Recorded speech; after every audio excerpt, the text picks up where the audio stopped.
Hello friends, this is Jay. Welcome to my channel career power. आज हम लोग बात करने वाले विंड, स्टॉर्म एंड साइक्लोन्स के बारे में। विंड हम लोग किसे कहेंगे, स्टॉर्म्स कैसे डेवलप होते हैं, वो किस टाइप के डिस्ट्रक्शन करते हैं, उससे बचने के लिए सेफ्टी मेजर्स क्या होते हैं, और साइक्लोन्स क्या होते हैं, फॉर्म ऑफ साइक्लोन्स के बारे में बात करेंगे। तो कुछ भी शुरू करने से पहले मैं ये बताना चाहता हूँ कि अगर आपने मेरे पहले के वीडियोस को नहीं देखा है तो एक प्रॉपर प्लेलिस्ट बना हुआ है क्लास 7 साइंस के लिए। आप वहां जाएं और मेरे वीडियोस को देखें। आपको एक प्रॉपर नोट्स भी वहां पे मिल जाएंगे। और वीडियो में मैंने कोशिश किया है कि ज़्यादा से ज़्यादा चीज़ों को समझने का कोशिश किया जा सकता है। तो ये एक छोटा तो नहीं है, ये रिस्पेक्टिवली सारे चैप्टर से थोड़ा सा बड़ा चैप्टर होगा, तो ये वीडियो थोड़ा सा बड़ा होने वाला है। तो शुरू करते हैं बिना समय ज़्यादा गवाए। तो आज हम लोग क्या क्या डिस्कस करने वाले हैं। आज हम लोग ये देखेंगे कि एयर एक्सर्ट करता है, एयर प्रेशर एक्सर्ट करता है, इसके बारे में हम लोग पता करेंगे कि कैसे होता है, क्या ये बात सही है या गलत है। उसके बाद फिर देखेंगे कि हाई स्पीड विंड और लो प्रेशर का क्या रिलेशन है।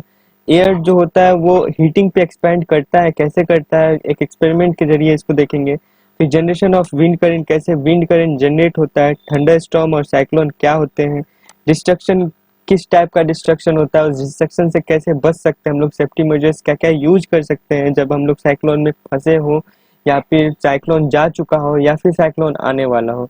और टेक्नोलॉजी का क्या योगदान है, टेक्नोलॉजी कैसे हेल्प करता है साइक्लोन या फिर इस जैसे सिमिलर कंडीशन को लेके। तो सबके बारे में हम लोग आज बात करेंगे। तो शुरू करते हैं एयर प्रेशर से।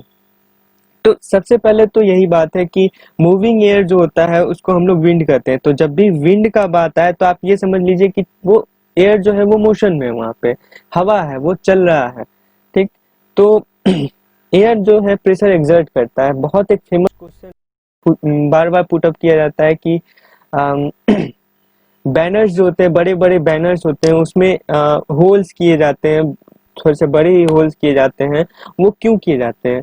तो आप ये याद रखिएगा कि जब भी हवा चलती है तो अगर बैनर बड़ा है और उसमें होल्स नहीं होंगे तो एयर जो है प्रेशर एक्सर्ट करेगा, एयर प्रेशर एक्सर्ट करेगा, जिससे कि वो बैनर फट सकता है, वहां से डिसलोकेट हो सकता है, मतलब डिसमेंटल भी हो सकता है, वहां से गिर जाए टूट के, ऐसा हो सकता है। तो इसीलिए वहां पे छेद किए जाते हैं, बड़े बड़े छेद किए जाते हैं, होल्स किए जाते हैं, जिससे कि हवा आसानी से पास कर जाए और वो उतना प्रेशर नहीं लगा पाए जितना वो पहले लगा सकता था। तो ये एयर प्रेशर के कारण ही होता है कि ट्री का जो लीव्स होता है उसको आप फ्लैपर करते हुए, यानी कि फ्लैप करते हुए, यानी कि ट्री जब भी बहुत तेज हवा चलती है या हवा चलती है तो ट्री का जो लीव्स होता है वो हिलने लगता है, आवाज करता है। उसी को हम लोग यहाँ पे फ्लटर कर रहे हैं। झंडा का जो हिलना होता है, ठीक उसी को फ्लटर कर। बैनर्स जो होते हैं, जैसे कि हवा चलने पर वो जो होल्स होते हैं, होल्स में से जब हवा पास करता है तो बैनर्स भी फ्लटर करते हैं। तो ये सब जो होता है सिर्फ और सिर्फ एयर प्रेशर के कारण होता है। तो इससे ये पता चलता है कि एयर तो एग्जर्ट करता है प्रेशर, जहाँ पे मूविंग विंड है वहां पे एयर एग्जर्ट करता है। इसी एयर प्रेशर के प्रिंसिपल पर बहुत सारा विंड मिल जो कि power generate, electrical power generate करने में हेल्प करता है। तो यही एयर प्रेशर का उसमें यूज होता है। तो एक एक्सपेरिमेंट है छोटा सा, जिससे कि हम लोग पता करते हैं कि एयर जो है प्रेशर एक्सर्ट करता है। तो हम लोग क्या करते हैं कि एक लीड मतलब ये लीड लगा के एक कैन के अंदर पानी भरते हैं, कुछ आधा से थोड़ा सा ज्यादा पानी भरते हैं और उसको गर्म करते हैं। जैसे वो गर्म होता है तो हम लोग जल्दी से एक ठंडा पानी मतलब ऊपर से हम लोग डालने लगते हैं। जैसे ही हम लोग ठंडा पानी ऊपर से डालते हैं तो अंदर में जो पानी है गर्म करने के पे तो वो भाप बन गया होगा अंदर ही। जैसे ही हम लोग बाहर से पानी डालते हैं तो वो भाप जो है वो पानी बनने लगता है। तो अंदर में जो एयर का वेपर का जो प्रेशर है वो घटने लगता है, लेकिन बाहर से जो एयर प्रेशर है वो क्या रहता है, वैसा ही रहता है। ठीक। तो ऐसे अचानक से प्रेशर में चेंज होने के कारण क्या होता है कि ये कैन जो होता है वो डिस्टॉर्ट कर जाता है, यानी कि अपने शेप को मेंटेन नहीं रख पाता है। तो ये क्लासिक एग्जांपल है जिससे कि आप समझ सकते हैं कि एयर जो है वो प्रेशर एक्सर्ट करता है। इसके अलावा एक और एग्जांपल है कि आप एक ग्लास में, एक ग्लास को आधा से थोड़ा सा ज्यादा भर ले, या आधा से थोड़ा सा ही ज्यादा भर ले, ठीक, जिससे कि पानी गिरे ना, और उसके ऊपर एक कार्डबोर्ड लगा दे। कार्डबोर्ड या इंडेक्स कार्ड, जो थोड़ा सा मोटा पेपर होता है कार्टून की तरह, ठीक, वो लगा दे। और उसके बाद फिर उसको ऊपर से हाथ रख के और उल्टा दे ग्लास को, तो आप देखेंगे कि हाथ हटाने पे कागज नहीं गिरता। ये बचपन में बहुत बार मैजिक ट्रिक के फॉर्म में दिखाया जाता है। बच्चे करते हैं, बोलते हैं ये तो जादू है, लेकिन ये जादू नहीं है, ये प्रेशर के चेंज के कारण है, सडन चेंज के कारण। अगर आप हाथ लगाए रहते हैं तो पानी पे तो उतना प्रेशर नहीं है कि वो आपके हाथ को ढकेल देगा, क्योंकि एक गिलास से थोड़ा सा कम ही पानी है उसमें। जैसे ही आप हाथ हटाएं तो सडन चेंज हुआ। अभी भी जो एयर प्रेशर है वो एग्जर्ट कर रहा है प्रेशर, कितना आपके हाथ के जितना प्रेशर एग्जर्ट कर रहा है, तो वो पानी गिर नहीं जाता है वहां से। तो ये भी एक क्लासिक एग्जांपल है कि एयर जो है वो प्रेशर एग्जर्ट कर रहा है, इसीलिए तो पानी नहीं गिर रहा। तो आगे बढ़ते हैं कि हाई स्पीड और लो प्रेशर, इस चीज को समझिए। इस चीज का कॉन्सेप्ट आएगा साइक्लोन फॉर्मेशन में, साइक्लोन कैसे फॉर्म करता है, इसी चीज का हम लोग वहां पे भी बात करेंगे। तो मेन बात यहाँ पे ये है कि जितना बड़ा प्रेशर का डिफरेंस उतना ज्यादा स्पीड का विंड। बात ऐसा है कि जितना ज्यादा प्रेशर का डिफरेंस, यानी कि पहले उसका इनिशियल प्रेशर जब सब कुछ नॉर्मल था, और उसके बाद फिर विंड आने के बाद प्रेशर, ठीक, तो उस दोनों के डिफरेंस जितना ज्यादा होगा विंड का स्पीड भी उतना ज्यादा होगा। तो यानी कि हम लोग को ये पता चलता है कि विंड, हाई स्पीड विंड जो है, हाई स्पीड विंड जो है वो क्या साथ लाता है, रिड्यूस एयर प्रेशर को साथ लाता है। यानी कि जहां पे ज्यादा प्रेशर का डिफरेंस, यानी कि पहले प्रेशर कम, मतलब ये रहा होगा, क्या बोलते हैं, कम रहा होगा, नॉर्मल रहा होगा। जैसे ही हाई स्पीड आता है, हाई स्पीड विंड आता है, हवा चलना शुरू होता है, वहां का प्रेशर लो होने लगता है धीरे धीरे। जहां पे आप हाई स्पीड विंड देख लीजिए, वहां पे आप ये समझ जाइए कि उसके साथ लो प्रेशर आया ही आया होगा, तभी ये साइक्लोन टोर्नेडोज वगैरह फॉर्म करते हैं, क्योंकि वहां पे एक लो प्रेशर एरिया क्रिएट हो जाता है, जिसके अराउंड हाई स्पीड विंड घूमते घूमते घूमते वो एक सर्कुलर मोशन करता है, और जिससे कि एक फ्यूनल टाइप का एक स्ट्रक्चर तैयार हो जाता है, जिसके अराउंड एक साइकिल चलता है विंड का, जिसको कि हम लोग टोर्नेडो, साइक्लोन वगैरह वगैरह कह देते हैं। तो इसको भी देखने के लिए हम लोग के पास एक एक्सपेरिमेंट है कि आप बोतल में एक छोटा सा कागज का टुकड़ा गोल गोल करके उसको बॉल के शेप में बोतल में डाल दीजिए। आप जब बोतल में बाहर से हवा, मतलब फूंक मारिएगा, ब्लो कीजिएगा बोतल को, बोतल में, तो वो जो कागज का टुकड़ा है जो कि बोतल के अंदर है, वो अंदर ना जाके बाहर की तरफ निकलने लगेगा। तो इसका मतलब ये है कि जितना तेज से आप फूंक मारिएगा उतना तेजी से वो बाहर निकलेगा, यानी कि अंदर में जो प्रेशर है वो कहीं ना कहीं लो हो रहा है, जो कि लो प्रेशर फोर्स एग्जर्ट करता है उस बॉल पे, और बॉल जो है बाहर आने लगता है, पेपर का जो वो बॉल बनाए थे वो बाहर आने लगता है। तो ये भी एक क्लासिक एग्जांपल है जो कि बताता है कि जितना ज्यादा स्पीड होगा विंड का उतना ही लो प्रेशर क्रिएट होगा उस जगह पे। अब देखिए, बात ये मैंने बहुत बार की है, इवापोरेशन में भी ये बात आएगा कि अगर किसी भी चीज को मतलब गर्म किया जाए तो उसका वेट कम जाता है, ठीक ना।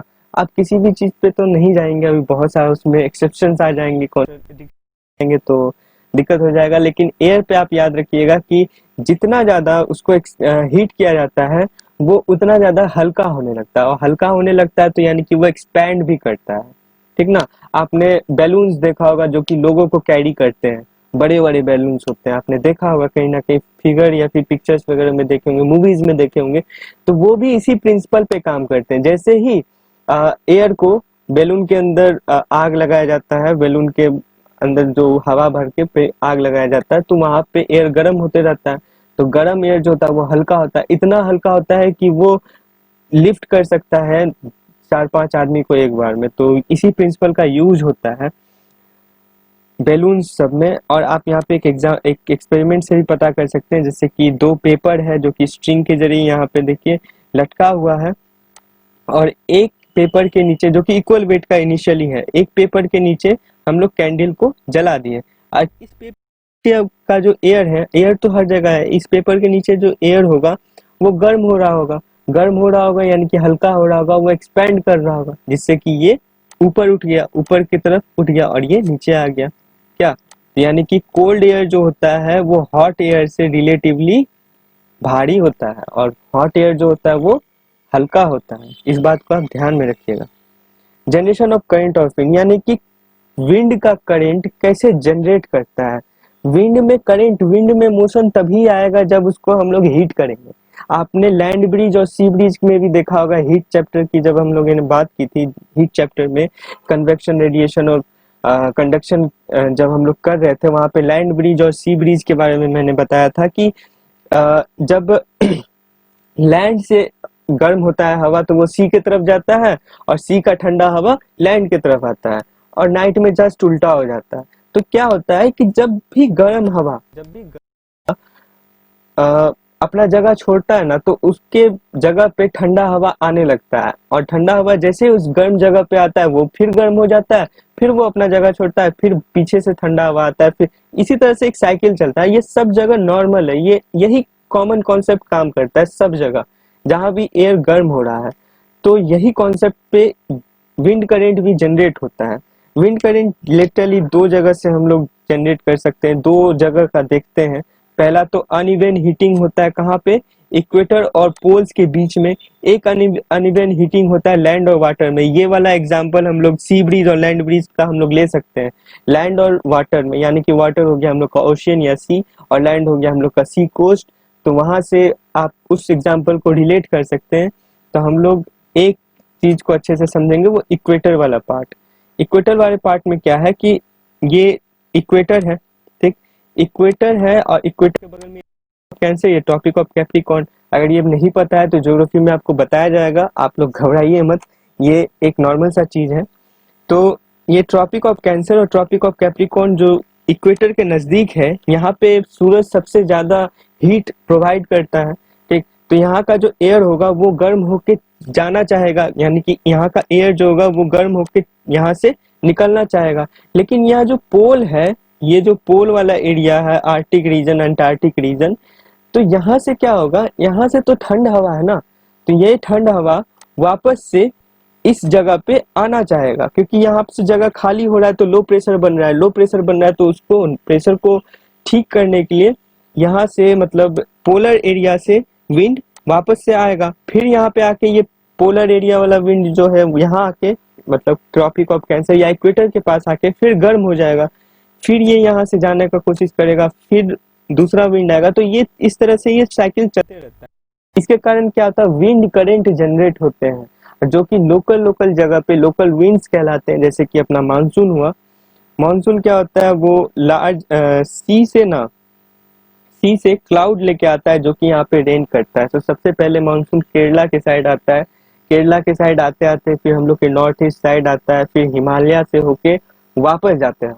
तो वापस जाता हुआ मानसून थोड़ा सा गंदा होता है, क्योंकि जब वापस जाता है मानसून तो हम लोग का जो क्रॉप्स होता है उनके हार्वेस्टिंग का टाइम होता है। तो इसीलिए वापस जाते हुए मानसून को ही हम लोग काल बैसाखी कहते हैं, कोलकाता में खासकर। तो इस मानसून विंड को आप याद रखिएगा, इस चीज को आप चाहे तो उतार सकते हैं नोट्स के तौर पे। तो आगे बढ़ते हैं। एक नॉर्मल चीज आप लोग बस यहाँ पे ये याद रखिएगा कि हॉट एयर हल्का होता है वो जगह छोड़ता है, हल्का होता है तो अपना जगह छोड़ दिया, वो एक्सपेंड करने लगता है तो अपना जगह छोड़ देता है।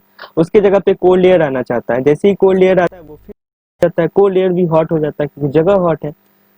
तो कोल्ड एयर हॉट होता है, फिर वो हॉट एयर बन के अपना जगह छोड़ देता है, फिर दूसरा कोल्ड एयर आता है। इसी तरह से ये साइकिल चलते रहता है और यहाँ पे हाई स्पीड विंड का प्रोडक्शन होता है। जैसे हाई स्पीड विंड आता है तो उसके साथ क्या आता है, रिड्यूस एयर प्रेशर आता है, जैसा कि मैंने पहले भी बताया था। तो आगे शुरू करते हैं। थंडर स्टॉर्म और साइक्लोन किसको कहते हैं, इस चीज को थोड़ा सा अच्छे से समझेंगे। देखा देखा जाता है कि बारिश के साथ साथ बिजली चमक रहा है और फिर कभी कभार बर्फ भी गिरता है, बर्फ के तौर पे भी हार्ड बर्फ गिरता है पानी के साथ। तो ये सब जो होता है इसको थंडर स्टॉर्म कहते हैं, जो कि खासकर ट्रॉपिकल एरियाज में होते हैं जहाँ पे पानी मतलब रेनफॉल, एनुअल रेनफॉल ज्यादा होता है। ट्रॉपिकल रेन फॉरेस्ट के बारे में मैंने पिछले चैप्टर में बताया था। तो वही tropical area, hot humid area में ज्यादा थंडर स्टॉर्म देखे जाते हैं। तो कहते हैं कि the rising of temperature produce strong wind upward rising wind, these carried water droplets upward and when they freeze fall down and तो इसमें कहा यह जाता है कि जैसे ही टेम्परेचर बढ़ता है तो विंड क्या होता है कि ऊपर की तरफ जाता है। विंड ऊपर की तरफ जाता है तो विंड सिर्फ विंड थोड़ी ना जाता है, वहां पे वाटर ड्रॉपलेट्स यानी कि water droplets in the form of water vapour भी ऊपर जाता है। और जैसे वो ऊपर जाता है टेम्परेचर लो हो जाता है, टेम्परेचर इतना लो हो जाता है कि वाटर वेपर जो है सीधा सीधा फ्रीज होने लगता है। फ्रीज होने लगता है तो उसके बाद फिर फ्रीज होने लगता है तो उसका भार बढ़ जाता है, उसका वेट बढ़ जाता है, तो वो नीचे आने लगता है। जैसे ही नीचे आने लगता है, लेकिन नीचे आने लगता है तो उस समय दूसरा कोई एयर ऊपर जा रहा होगा। क्या ये साइकिल की तरह काम करता है ना? जैसे कि मैंने बताया कि हॉट एयर हमेशा अपना जगह छोड़ता है, उसके जगह पे कोल्ड एयर, वो खाली नहीं रहता है जगह कभी भी। अगर खाली रहता तो स्पेस बन जाता, जैसा कि हम लोग का अंतरिक्ष वाला स्पेस बन जाता, नहीं रहता, उसकी जगह पे कोल्ड एयर जाता है। तो ये साइकिल हमेशा चलता है, जैसे ही ऊपर जाता है वो फ्रीज होता है, फिर नीचे आने लगता है। जैसे ही नीचे आने लगता है तो रास्ते में उसको मिलता है गर्म हवा, फिर जो ऊपर जा रहा होता है। इसके साथ क्या होता है, गर्म हवा के साथ ऊपर वाला ठंडा हवा कोलाइड करता है। कोलाइड करता है तो कुछ चार्जेस पार्टिकल रहते हैं प्रेजेंट उस जगह पे, जिससे कि थंडर और लाइटनिंग, जिसको कहते हैं लाइटनिंग का क्रिएशन होता है, और लाइटनिंग क्रिएशन से साउंड का क्रिएशन होता है। इसी पूरे फेनोमेनन को हम लोग क्या करते हैं, इसी पूरे साइकिल को हम लोग क्या करते हैं, थंडर स्टॉर्म करते हैं। और ये खासकर हॉट, ह्यूमिड, ट्रॉपिकल एरियाज में होता है। इस चीज को आप बहुत अच्छे से समझिएगा, ये इम्पोर्टेंट बात है। ये इस चैप्टर का नाम ही है thunder storm, storm, cyclone and something. तो इस थंडर स्टॉर्म को बढ़िया से समझिएगा, इसका डेफिनेशन पूछ दिया जाता है। तो बात यहाँ पे एक बार फिर से मैं बता देता हूँ कि क्या हो रहा है यहाँ पे। जैसे ही गर्म हवा हुआ, गर्म हवा अलोंग विथ वाटर वेपर ऊपर जा रहा है, ऊपर जाके वो फ्रीज हुआ, फ्रीज हुआ तो वो फिर नीचे आने आने लगता है। नीचे आने लगता है तो रास्ते में उसको फिर से गर्म हवा मिलता है, गर्म हवा मिलता है रास्ते में, तो वो कोलाइड करता है, कोलाइड करता है तो थंडर स्टॉर्म का फॉर्मेशन होता है। तो अब देखते हैं कि साइक्लोन कैसे बनते हैं। तो जैसे ही क्लाउड फॉर्मेशन होता है, क्लाउड फॉर्मेशन से पहले क्या होगा कि वाटर जो है वो हीट होगा, और वाटर वेपर के फॉर्म में ऊपर जाना चाहेगा, वाटर वेपर के फॉर्म में ऊपर जाना चाहेगा। उसके बाद फिर क्या, रेन ड्रॉप्स के मतलब जैसे ही ऊपर गया ठंडा हुआ, फिर वो पानी बन गया, पानी भारी होता है वेपर से, और वो पानी के मतलब रेनफॉल के रूप में फिर नीचे आ गया। यही साइकिल बार बार चलते रहता है। लेकिन कभी कभार क्या होता है कि एयर प्रेशर में राइज या फिर ड्रॉप आने के कारण, राइज या फिर ड्रॉप आने के कारण, tends to rise cause a drop, यानी कि राइज जैसा होने लगता है लेकिन राइज होता नहीं है। राइज या फिर ड्रॉप दोनों के कारण हो सकता है। मैंने यहाँ पे पहले बताया था कि जब भी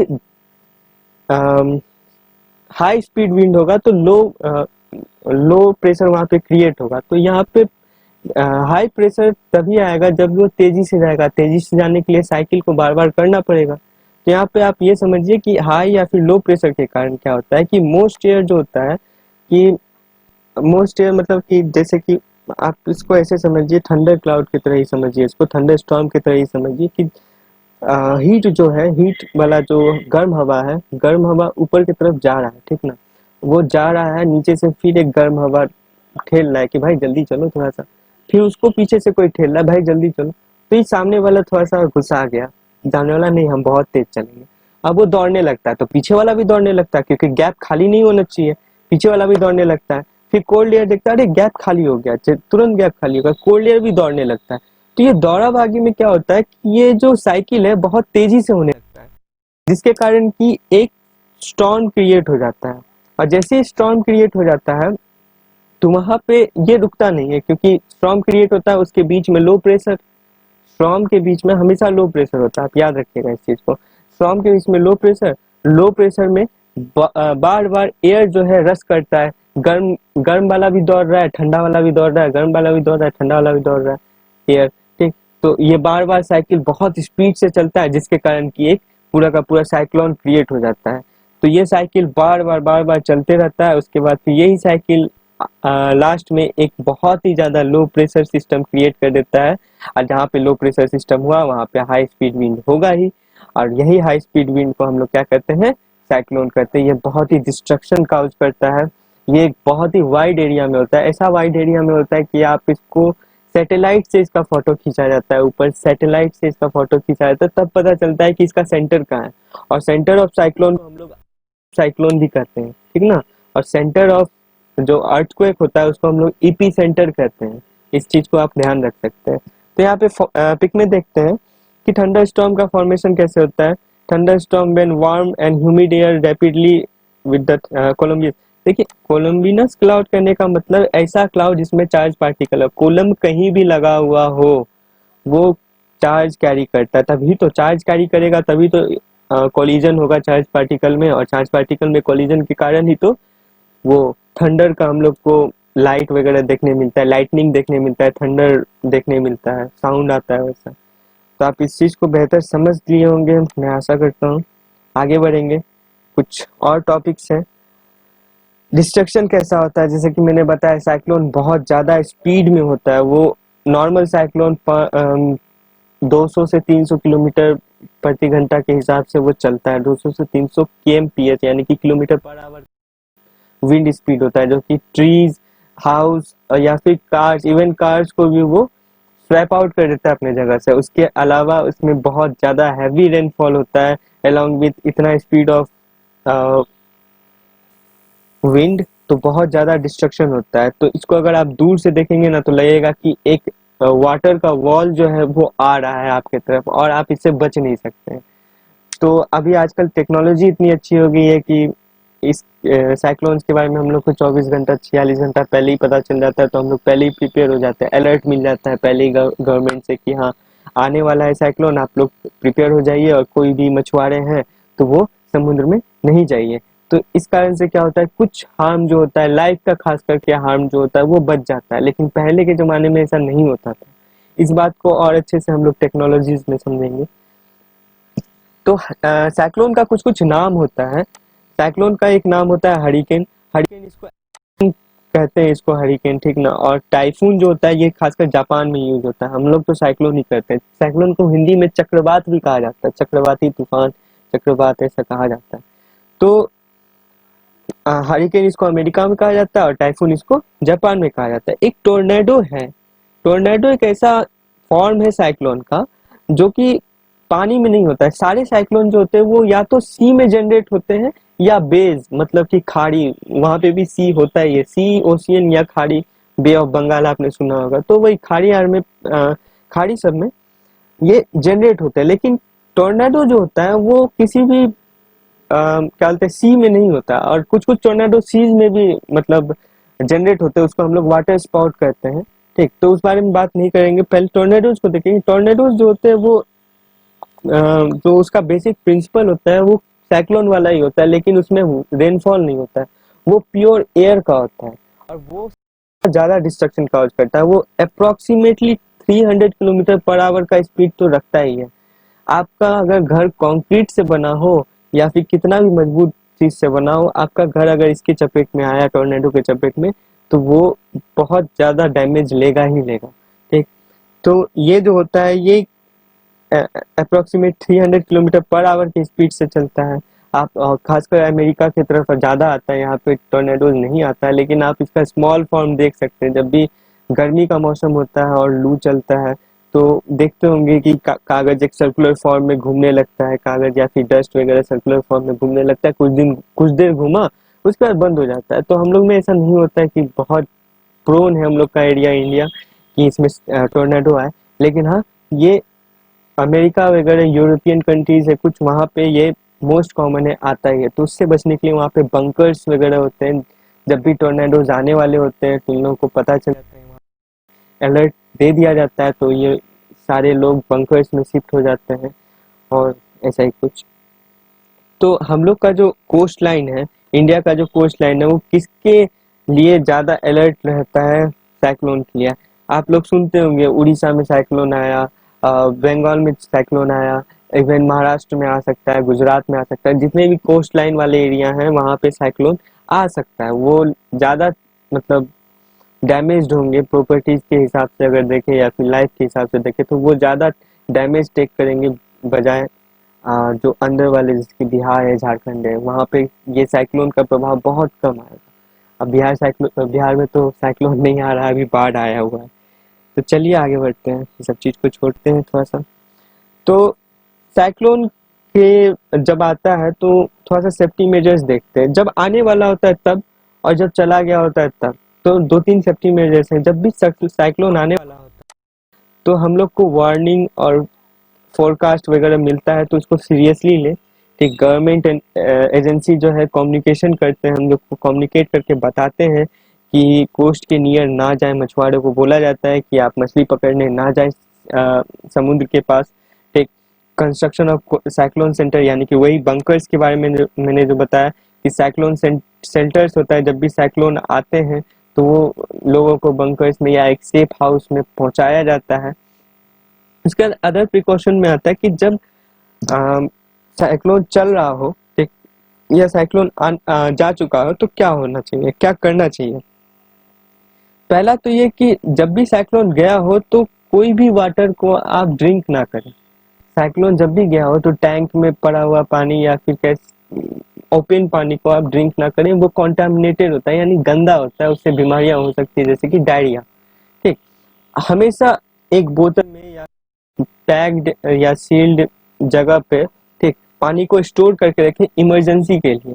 जैसे कि साइक्लोन खत्म होने के बाद महामारी बहुत ज्यादा होता है, वहाँ पे बहुत सारी बीमारियां फैल जाती है फूड से रिलेटेड और वाटर से रिलेटेड, जैसे कि डायरिया बहुत कॉमन होता है साइक्लोन के बाद, ये सब बीमारियां बहुत देखी जाती हैं। इसके अलावा कि जो भी स्विचेज हैं, मतलब कि स्विच है या फिर लाइन, यानी कि पोल से तार वगैरह गिरे हुए हैं तो उनके पास मत जाइएगा, क्योंकि पानी जो है कंडक्ट करता है इलेक्ट्रिसिटी को, और अगर वहाँ पे इलेक्ट्रिसिटी अगर होगा तो आपको शॉक लग जाएगा, हो सकता है कि आप अपने जान से हाथ धो बैठे। और जब भी आपको मौका मिले, तो पेंडेमिक सिचुएशन है तो आप अपने नेबर्स को, अपने फ्रेंड्स को हेल्प करें जितना हो सके। साइक्लोन और टेक्नोलॉजी, मतलब साइक्लोन और टेक्नोलॉजी का क्या इसमें क्या योगदान है, क्या रिलेशन है। पहले क्या होता था कि अ, पता ही नहीं चलता था लोगों को कि साइक्लोन आने, बहुत से बहुत 1 1.5 घंटा 3 घंटा पहले। ये भी साइक्लोन जो है ना, ये सडन चेंज होता है, ये ऐसा नहीं है कि आपको, अगर आप पहले से प्रिडिक्ट ना कर पाए, आप अगर गवर्नमेंट वाले एजेंसी ना हो तो आपको पहले से देख के पता नहीं चलेगा, जल्दी अचानक से होने लगता है ये सब चीज। तो ये मोस्टली 6 घंटा या 7 घंटा पहले पता चलता था, तो लोग कितना ही प्रिपेयर हो पाएगा उस टाइम पे।